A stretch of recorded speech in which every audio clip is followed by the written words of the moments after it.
और ये डिवाइन सांगा या कम्युनिटी जो है, इसका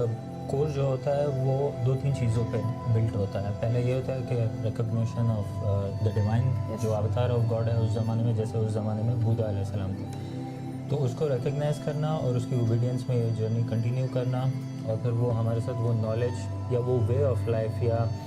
जिस तरह हमने पिछले एपिसोड्स में सोल्जर ऑफ माइंड और सोल्जर ऑफ इग्नोरेंस के बारे में डिस्कस किया था कि बुद्धा ने अपने जो क्लोज कंपेनियंस थे उनको सोल्जर ऑफ लाइट की नॉलेज दी कि किस तरह से, और वो एक्ट करवाया, प्रैक्टिस यानी डिवाइन धर्मा कराया उनसे कि वो एक्ट करे उस नॉलेज पे, ना कि सिर्फ किताबों में जाके वो उस पर धूल चढ़ जाए। तो उसमें यानी जैसे कि कुछ एग्जांपल अगर हम देख लें कि उनकी कम्युनिटी जो बिल्ड हुई उसमें कुछ प्रिंसिपल्स थे, यानी सर्विंग ईच अदर, ठीक है, ह्यूमिलिटी उनके अंदर होती थी और करेज होता था, जो कि एंटी था उससे पहले की कम्युनिटीज़ में। जो डिवाइन कम्युनिटी होती है उसके अलावा जो कम्युनिटीज़ बिल्ड होती है आज के ज़माने में भी हम देखते हैं बहुत सारी कम्युनिटीज़ है और हर कोई जो है